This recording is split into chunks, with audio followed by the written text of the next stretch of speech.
द्रव्य संग्रह ग्रंथ में अभी तक हम 5 गाथाएं पढ़ चुके हैं। आज छठवीं और सातवीं ये 2 गाथाएं पढ़ेंगे। मंगलाचरण में ही कह दिया गया था कि भगवान वृषभ देव ने जीव और अजीव ये 2 द्रव्य कहे हैं। फिर उन्हीं द्रव्यों का विस्तार करते हुए आगे बढ़ते हैं। सबसे पहले जीव द्रव्य के विशेष जो 9 गुण थे उनका कथन किया गया कि जीव में जीवत्व, उपयोगमयी, अमूर्ति, कर्ता इत्यादि प्रकार से 9 विशेष गुण पाए जाते हैं। तीसरी गाथा में हमने जीव का जो जीवत्व गुण है उसको देखा। फिर उसके बाद हमने चौथी 5वीं गाथा में उपयोग गुण का वर्णन समझा था। अब इसमें छठी गाथा में यहाँ पर यह 6वें नंबर की गाथा है और इस गाथा में यहाँ पर जीव का ही जो लक्षण है वह दूसरे प्रकार से कहा जा रहा है। तीसरी गाथा में जो जीव का लक्षण कहा गया था गाथा नंबर 3 में, वहां पर जीव का लक्षण प्राणों की अपेक्षा था, प्राणों की अपेक्षा। और यहाँ पर जो ये 6वें नंबर की गाथा है, यहाँ पर जो लक्षण जीव का बताया जा रहा है यह गाथा नंबर 6 में, यह उपयोग की अपेक्षा है। यह उपयोग की अपेक्षा लक्षण बताया जाएगा। ये दोनों में अंतर है, क्योंकि तीसरी गाथा में भी जीव का लक्षण बताया था, यहां भी बताया जा रहा है, इसलिए ये अंतर समझना भी जरूरी है। अब इस गाथा का एक एक शब्द पहले देखते हैं, फिर गाथा का उच्चारण। अट्ठ चतुराण दंसण सामण्णम जीव लक्षणम भड़ियम व्यवहारा शुद्धनया शुद्धम पुड़ दंसणम राणम। इसका उच्चारण होगा अट्ठ चतुराण दंसण सामण्णम जीव लक्षणम भड़ियम व्यवहारा शुद्धनया शुद्धम पुड़ दंसणम राणम। अब इसका अर्थ देखते हैं। अट्ठ, अट्ठ यानी 8, पहले भी ये शब्द आ चुका है। फिर उसके उवो दुव्यप्पो दंसणाणम च दंसणम चतुधा, इस प्रकार से। फिर चतु पिछली गाथा में आई गया है 4, चतु यानी 4, राण यानी ज्ञान, दंसण मतलब दर्शन। तो 8 यानी 8, चतु यानी 4, राण यानी ज्ञान, दंसण यानी दर्शन। सामण्णम यानी सामान्य से, सामान्य से। जीव लक्षणम यानी जीव का लक्षण, जीव का लक्षण। भड़ियम कहे गए हैं या कहा गया है, कहा गया है। फिर व्यवहारा, व्यवहार नय से, ये शब्द भी अपन जान समझ चुके हैं। व्यवहारा यानी व्यवहार नय से। फिर इसके बाद है शुद्धनया, शुद्ध नय से, शुद्ध नय से यानी निश्चय नय से, शुद्ध निश्चय नय से। शुद्धम यानी शुद्ध, पुड़ यानी और लगा ले यहां पर, दंसण दर्शन, राणम ज्ञान। अब अर्थ देखते हैं। 8 क्या होती है ज्ञान और दर्शन में से? तो 8 राण, 8 प्रकार का ज्ञान हो गया।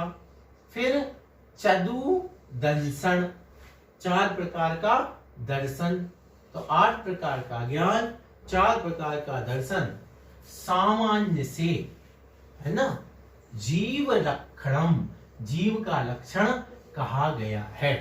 8 प्रकार का ज्ञान, 4 प्रकार का दर्शन, सामान्य यानी और व्यवहार साथ में चलेगा कि व्यवहार नय से 8 प्रकार का ज्ञान, 4 प्रकार का दर्शन जीव का लक्षण कहा गया है। फिर शुद्धया, शुद्ध नय से या शुद्ध निश्चय नय से, शुद्धम शुद्ध, दर्शनम दर्शन, पुण और णाणम ज्ञान। शुद्ध ज्ञान और शुद्ध दर्शन जीव का लक्षण है। अर्थ क्या हुआ? व्यवहार से सामान्यतः 8 प्रकार का ज्ञान और 4 प्रकार का दर्शन जीव का लक्षण कहा जाता है, लेकिन शुद्ध निश्चय नय से जीव का लक्षण शुद्ध दर्शन और शुद्ध ज्ञान होता है। यह इसका अर्थ हो गया। अब इसमें अपन देखें 8 प्रकार का जो ज्ञान उपयोग था वो अपन जानते हैं। मति ज्ञान, कुमति ज्ञान, श्रुत ज्ञान, कुश्रुत ज्ञान, अवधि ज्ञान, कुअवधि ज्ञान, मनःपर्य ज्ञान और केवल ज्ञान।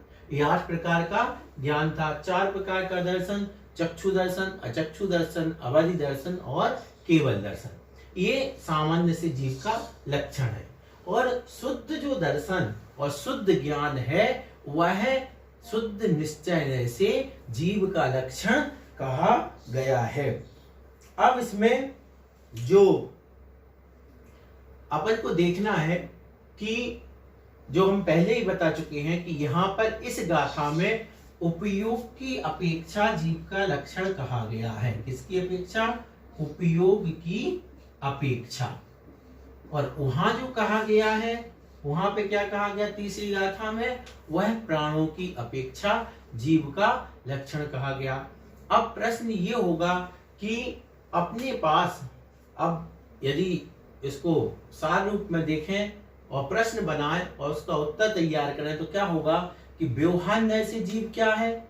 तो अपन कह सकते हैं, दोनों को मिला करके भी बता सकते हैं कि जिसमें जो 4 प्राणों से इंद्रिय बलायु 4 प्राणों से जीता है, ठीक है, और प्लस इसका जोड़ दो कि ना कि जिसके 8 प्रकार का ज्ञान और 4 प्रकार का दर्शन होता है, वह व्यवहार नय से जीव है। वह कैसा है?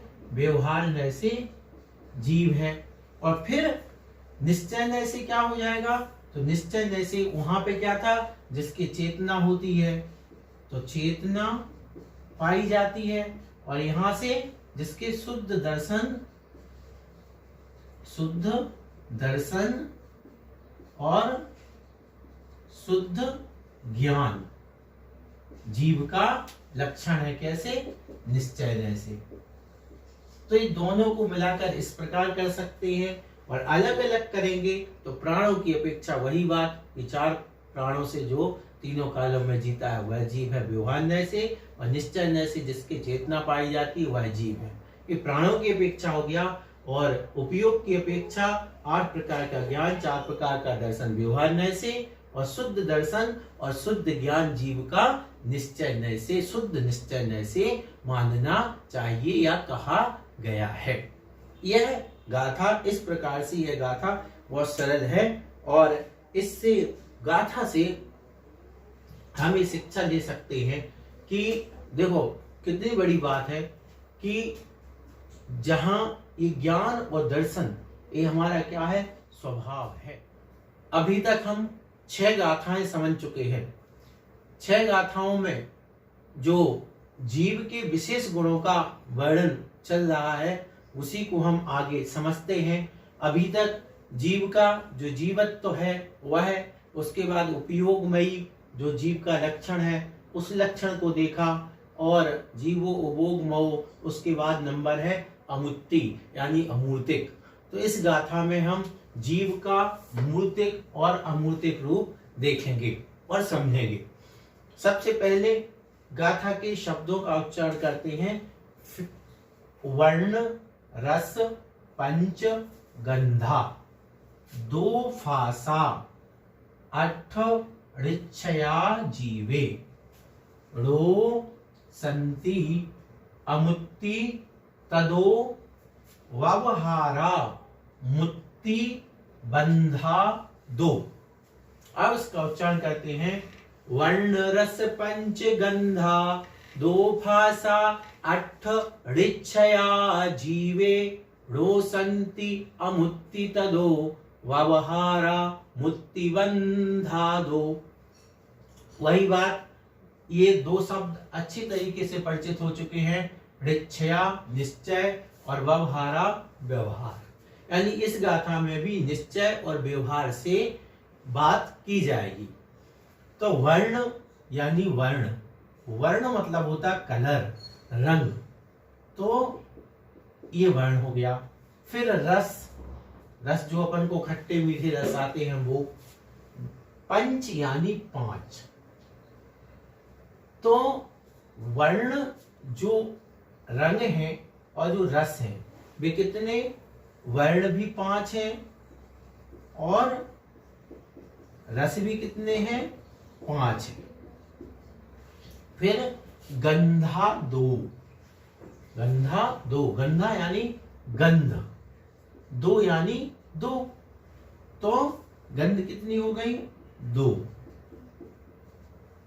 फासा, फासा यानी स्पर्श, स्पर्श, फासा यानी स्पर्श। अट्ठ यानी आठ, तो स्पर्श कितने हो गए, आठ,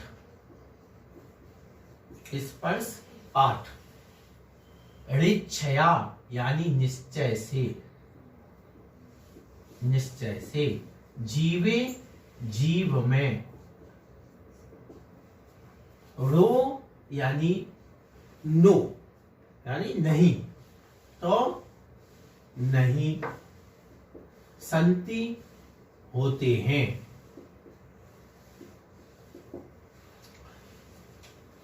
तदो, तदो का मतलब होता इसलिए, इसलिए अमुत्ति यानी अमूर्तिक है।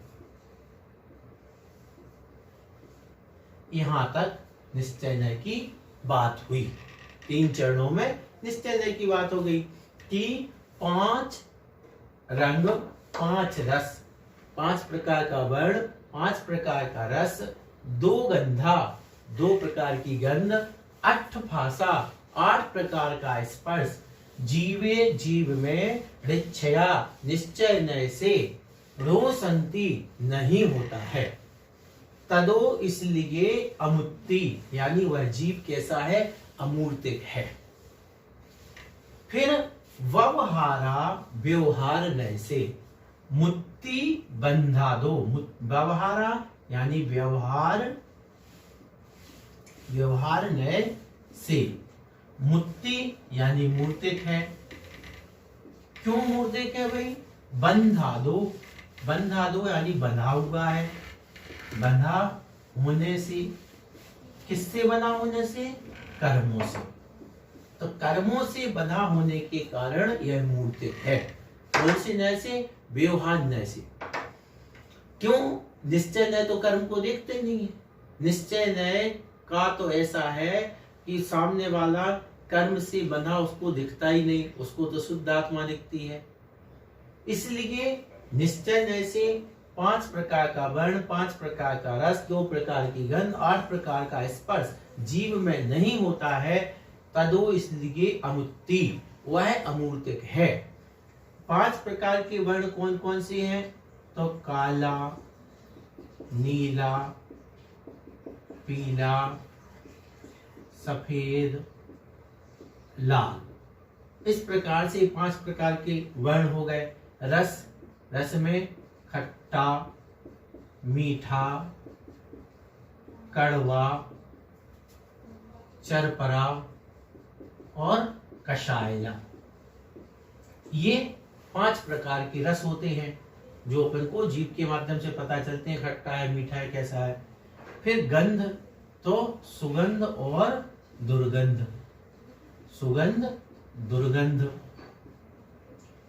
तो ये दो प्रकार की गंध हो गई। और आठ प्रकार का स्पर्श, जिसमें हल्का, भारी, रूखा, चिकना, कड़ा, नरम, ठंडा और गर्म।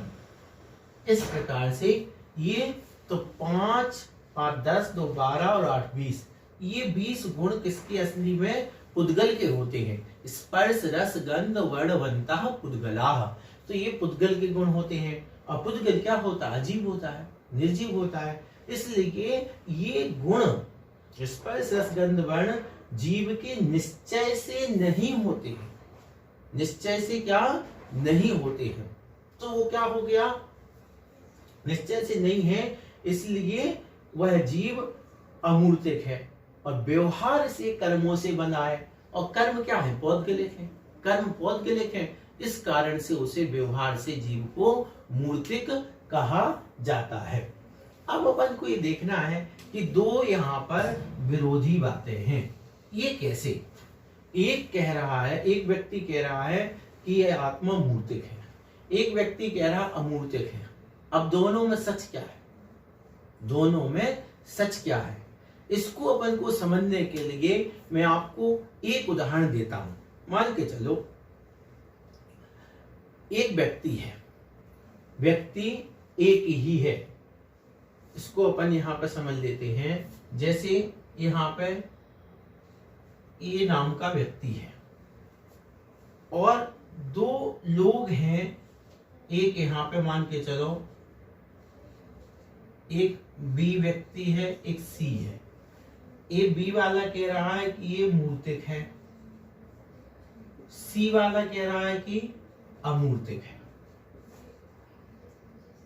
ठीक, अब इसको उदाहरण से समझते हैं कि ए नाम का एक, या मान के चलो अपन इसको आगे बढ़ा लेते हैं कि एक डी नाम का व्यक्ति है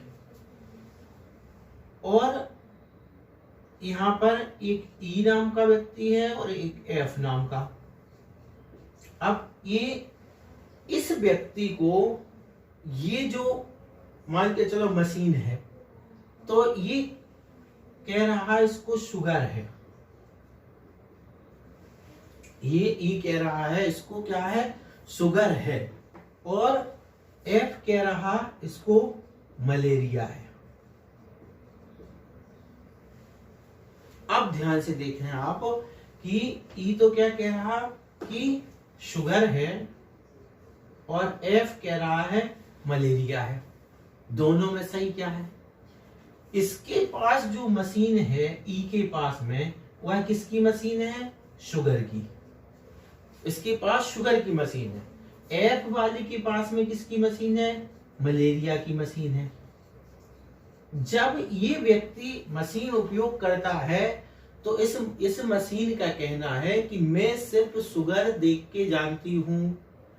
अच्छा, इसी व्यक्ति में मलेरिया भी है, शुगर भी है, मलेरिया भी है, लेकिन ई के जिसके इसके पास में सिर्फ शुगर की मशीन है, इस शुगर की मशीन से मतलब जो भी चेक पॉइंट है जो करता है, तो उसको सिर्फ शुगर दिख रही, मलेरिया नहीं दिख रहा। ये मलेरिया वाली मशीन से देखता है इसको मलेरिया दिख रहा, शुगर नहीं दिख रहा। अच्छा, इस व्यक्ति को, जो डी नाम का व्यक्ति, इसको शुगर भी है, मलेरिया भी है। अब इसमें गलत कौन है, सही कौन है? ये अपनी जगह सही है, ये अपनी जगह सही है। क्यों सही है? क्योंकि इसकी मशीन शुगर की है और इसकी मशीन मलेरिया की है। जो भी जांच की जो भी है वो इसकी शुगर की है, इसकी मलेरिया। बस इसी प्रकार यहाँ पर है कि ये जो बी व्यक्ति है और जो कह रहा है कि ये आत्मा मूर्तिक है, ये भी सही है, और यहाँ पे जो कह रहा अमूर्तिक है, ये भी सही है। कैसे सही है? क्योंकि ये जो मूर्तिक कह रहा, ये व्यवहार न है। ये क्या है? व्यवहार न। तो व्यवहार वाला वो शुद्ध दशा को देखते ही नहीं है, उसका काम है अशुद्ध अवस्था को देखना, वस्तु के अशुद्ध स्वरूप को ग्रहण करना। तो वो तो कर्मों से बना हुआ देखता है, तो वो कहता है ये मूर्तिक है। और जो ये सी है, ये क्या है? निश्चय। निश्चय न क्या है? अब निश्चय से ये क्या कहता है? ये अमूर्तिक है। क्यों? क्योंकि उसको इसको अशुद्धि ही दिखती है, इसको शुद्धि नहीं दिखती है, इसको अशुद्ध स्वरूप नहीं दिखता है। अब दोनों सही है। फिर आप ये कहोगे कि कोई मत मान के चलो, अगर आत्मा को जैसे अमूर्तिक मानता है, या फिर को एक मत मूर्तिक मानता है। तो दोनों में से आप तो कहते हो कि जो सिर्फ अमूर्तिक मानता है वह भी मिथ्या दृष्टि है, और जो सिर्फ मूर्तिक मानता है वह भी मिथ्या दृष्टि है, और यहां कह रहे हो कि दोनों सही है। हाँ, ये बिल्कुल सही है जो यहां कहा था। यहां इसका नजरिया क्या हो गया, ये जो मत है ये सिर्फ अमूर्तिक मानता है, और ये जो मत है ये सिर्फ मूर्तिक मानता है। तो ये एकांत मत कहलाता है, इसलिए क्या हो गया, ये मिथ्यात्व हो गया। यहाँ पे क्या है, जैन मत क्या कह रहा है, देखो अब देखो जैन मत क्या कह रहा है कि मैं व्यवहार से तो उसको मूर्तिक मानता हूं और निश्चय से अमूर्तिक मानता हूं। ये अंतर हो गया। यहाँ इनके व्यवहार निश्चय का भेद नहीं है, इसलिए मिथ्यात्व है, इसलिए इनका सिद्धांत समीचीन नहीं है। इसी प्रकार अगर यहां पर भी जैसे मान के चलो अगर ये घोषणा कर दे कि नहीं सिर्फ सुगर ही है, तो फिर ये क्या हो जाएगा, ये गलत माना। लेकिन ये क्या कहता है, ये क्या कहता है, डॉक्टर कहता है मैंने अभी सिर्फ ये शुगर की जांच करी है, और भी रोग हो सकते हैं तो दूसरी जांच करनी पड़ेगी। अब वो खराब नहीं है, मतलब वो गलत झूठ नहीं बोल रहा है। और जो ये कह दे बस शुगर की मशीन लेकर के सिर्फ उसको शुगर ही है, तो फिर क्या हो जाएगा, उसके साथ खिलवाड़ हो जाएगा। इसलिए ये जिस प्रकार से ये दोनों व्यक्ति अपनी अपनी जगह सही हैं, क्यों, क्योंकि इसका नजरिया ये है, इस मशीन से देख रहा, ये इस मशीन से देख रहा है, तो इनकी दृष्टि में ये ठीक है। इसी प्रकार से व्यवहार जैसे मूर्तिक है, निश्चय जैसे अमूर्तिक है ना। जब हम व्यवहार से मतलब इनको मुख्य और गौण करेंगे तो ये दृष्टि समीचीन मानी जाती है। इस प्रकार से इस गाथा का अर्थ क्या हुआ कि जीवे जीव में निश्चया, निश्चय न से 5 प्रकार का वर्ण, 5 प्रकार का रस, 2 प्रकार की गंध और 8 प्रकार का स्पर्श रो संति नहीं होता है, तदो इसलिए वह जीव अमुक्ति यानी अमूर्तिक है। लेकिन व्यवहारा मुक्ति बंधा दो, व्यवहार न से कर्मों से बना होने के कारण यह जीव कैसा है, कर्मों से बना होने के कारण यह जीव मूर्तिक है। इस प्रकार से इस गाथा का हमें अर्थ समझना चाहिए।